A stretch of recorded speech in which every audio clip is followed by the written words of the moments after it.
Good morning, good people, fellow humans. And as always, we spell that Huemonds.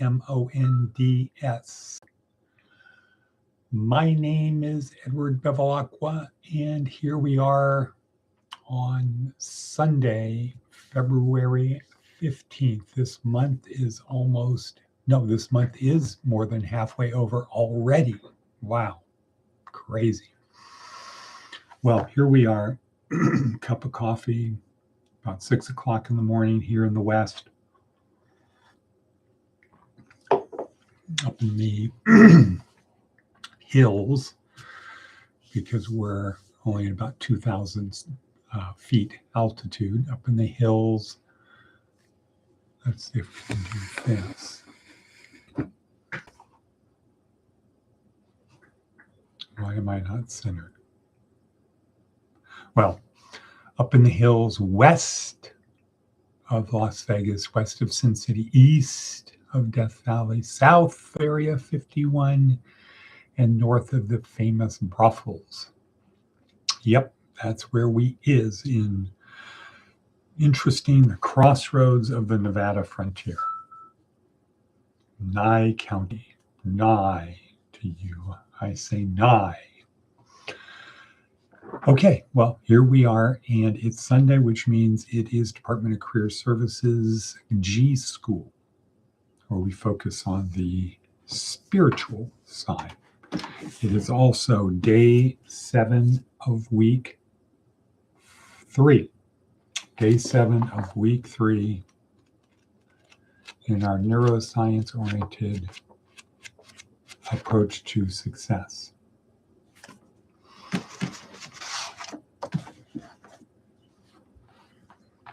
Right. Let's see. Yeah. I see my mind is thinking about something else. As I'm talking here, I'm thinking about something else. Kind of interesting, right?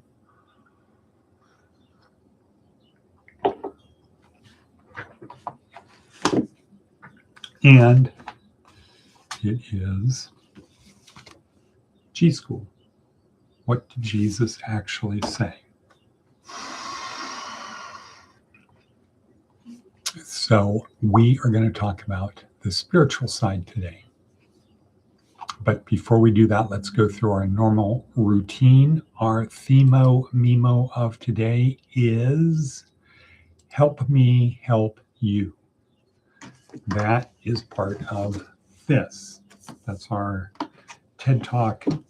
We call it TED Talk. It's our little video of the day. Jerry Maguire, the famous Help Me Help You scene. Okay, our advice from an 80-year-old. What is the advice from an 80-year-old? Never deprive someone of hope. It might be the only thing they have. It's sad when people have no hope for a better future. We see it out here with the people homeless, living in abandoned trailers, RVs, fifth wheels, making a go of it, adapting. They have no hope of getting back into, in quotes, normal society, the normal community. They're making a go of it as they are separating. And I could see a couple hundred years ago, 1820s, people coming out here thinking, yeah, we're going to get rich, we're going to do this, all these great things are going to happen. And they find out they just need to survive and live in a ramshackle little cabin, no windows, just a little shack. I wouldn't even call it a cabin, I'd call it a shack. And just trying to make a go of it. They have a wood floor. Big progress. Cut a window, a door with hinges. Yeah, right. So never deprive someone of hope. It might be all they have. And when you have no hope and you just get down to survival, not good. And back then, there's no church to go to. Here, we've got plenty of churches. We just have a lot of empty seats. Right. So, yeah. Okay. Next. Let's see, what does Seth Godin have to tell us? Better versus done. There, it's done. This is the production mindset and the rule of school. Pencils down, hand it in. The alternative is sign me up for a commitment to better. Ship and update every day. Learn from what works. Relentlessly improve what doesn't. I've heard part about this path is, the hard part about this path is persisting. Never done projects pile up pretty quickly. That's precisely why they're a competitive advantage.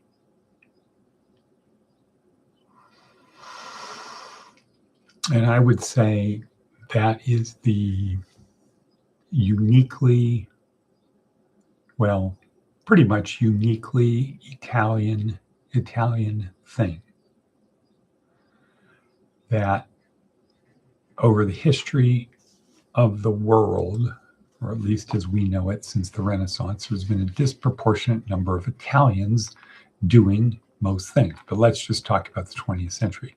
Disproportionate number of Italians doing stuff. Talk about a field, a domain, and see who leads in that field. So you could say cars. And then you take the high-end cars. Italian. We could say Bugatti, which is now owned by Volkswagen, but you could say Bugatti, Lamborghini, Ferrari, Maserati, right? All high-end, nice cars. You could say clothing, right? Gucci, Ferragamo. There's a whole bunch. I'm not into that, but I know there's a lot. Singing, acting, science, religion, all food. You know, what are the popular foods that we eat? Italian is up there. Versus you say, well, French food. Okay, well, what about French cars? What about French? Okay, good French clothing. What about French scientists, people? And again, disproportionate number of Italians. And I say it's because they have the attitude of better versus done.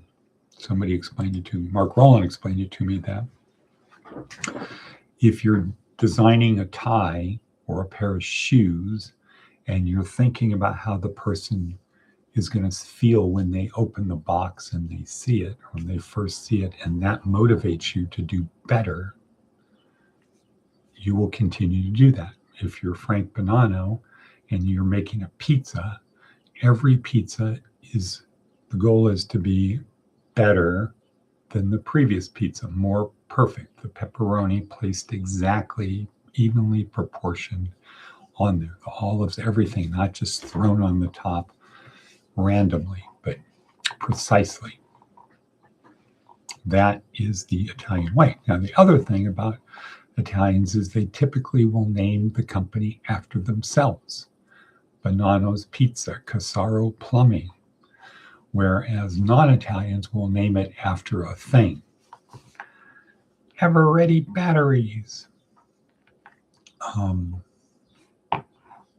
Hetza Petza Springs clothing store. So that's kind of interesting. Better versus done. Okay, let's talk about Jerry Maguire for a second. What's that all about? Jerry Maguire. This week, week 3, it's all about, it's called Outside My Skull Kingdom. My skull-sized kingdom is literally the belief that I am the most important person in the world.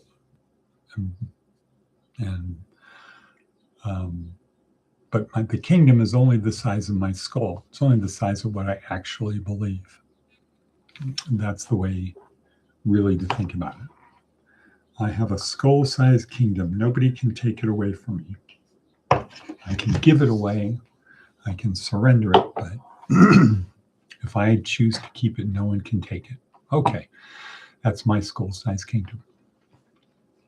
And on week 2, we looked inside my skull-sized kingdom to understand it. Who am I? Why do I behave the way I do? This week, it's outside my skull-sized kingdom. And the first thing I notice when I look outside my skull-sized kingdom is there are other people who believe the same thing. They believe the world revolves around them, except I know it revolves around me. But they think it revolves around them.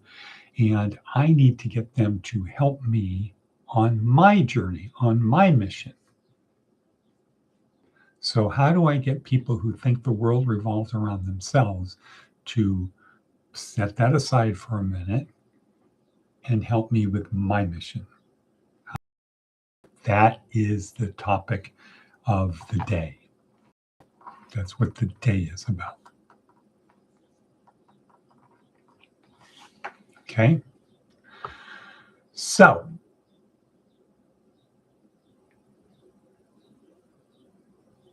we start with what do we know about what goes on in my brain? We basically say their brain works the same as mine. So the better I know my brain, the better I know why I behave the way I do and who I am, the better I know what they are.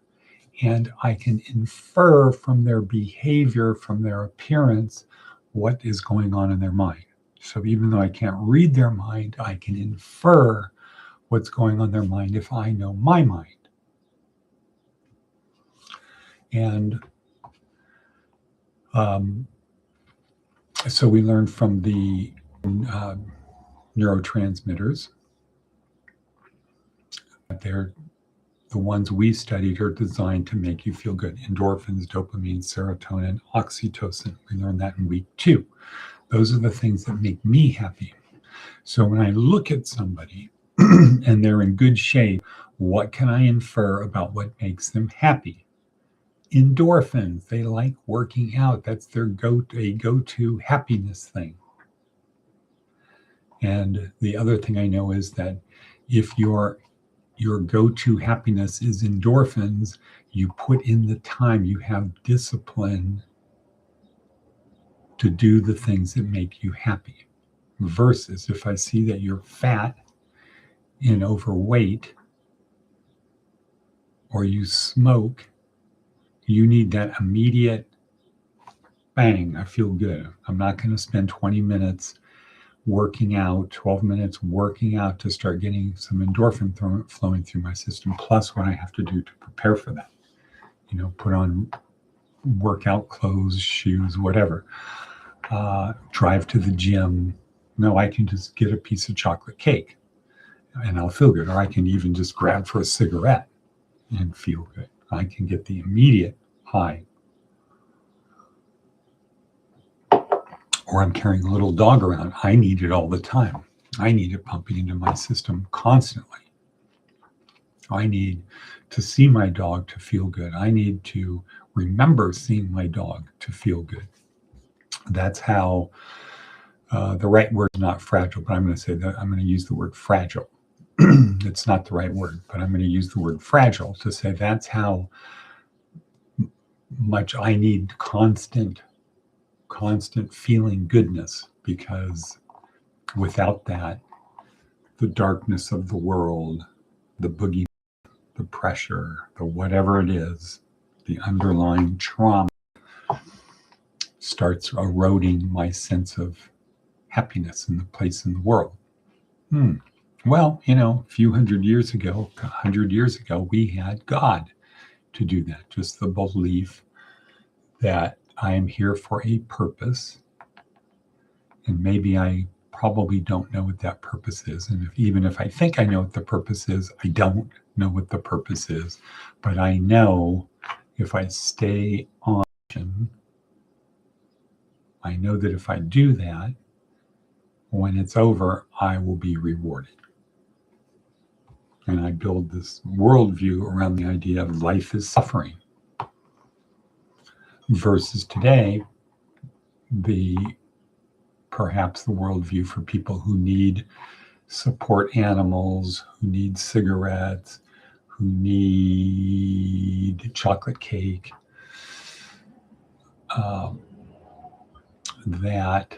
who need to go to the gym a lot, who need to spend a lot of time working out.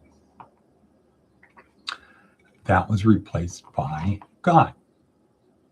All I need to do is be true to my religion, and it's going to work out. Yeah, I'll suffer now, but it'll be worth it in the end. Now, I want it now. Why can't I be happy now? Why can't I be happy now? Right? Why do I have to wait? I want to be happy now. So I have my little support dog. I have my tattoos. I can look at them and I can remember them. I have all these things designed to make me feel and happy because I don't have this North Star to tell me why I don't need to be happy. Right? Okay. So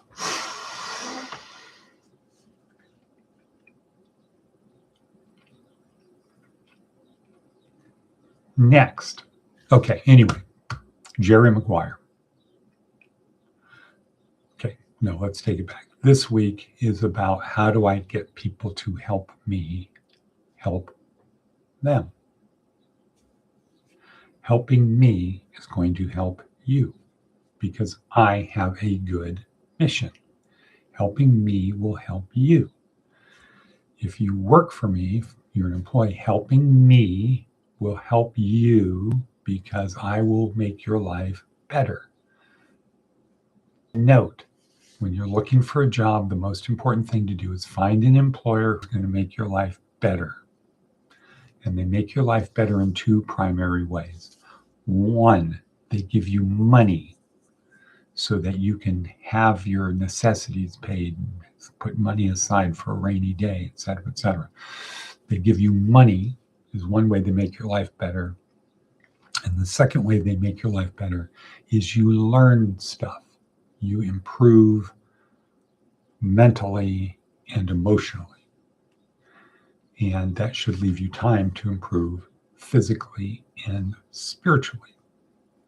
But you learn. So you're learning the job. You're becoming more valuable. So you can earn even more money in the future versus you're a dishwasher in the same restaurant. You're not learning. You hit that plateau, and then you're eventually going to go down because you're going to start taking shortcuts.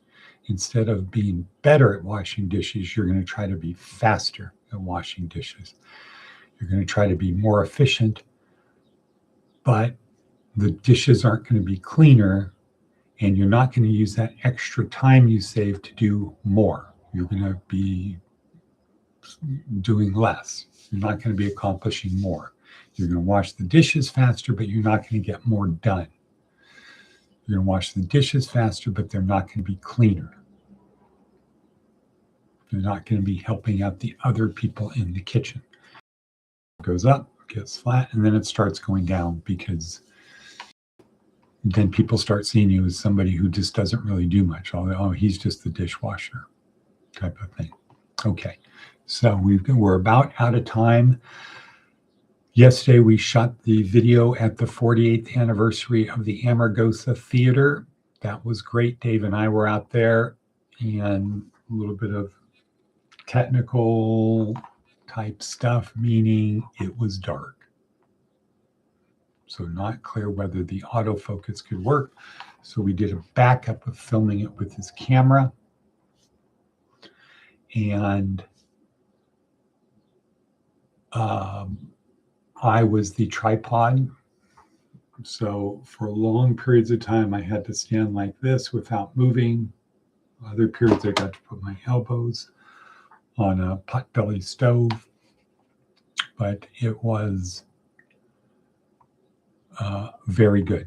It was great for the Nevada frontier. We're going to film some stuff there. It's a place with knowing, keeping, having, etc. And yeah, it's a gem in the desert. Nevada, the Amargosa Opera House. Interesting story. Marta Beckett started as Martha Beckett, a dancer, artist, person, driving out, I don't know, Death Valley, whatever, got a flat tire.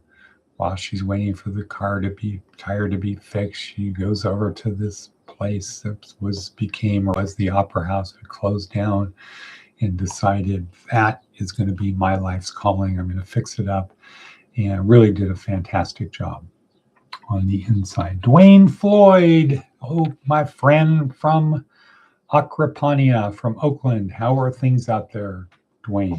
Good morning. How are things out there? We're just about to wind up the show, but I see you have joined us. Are you keeping Oakland safe? That's the question.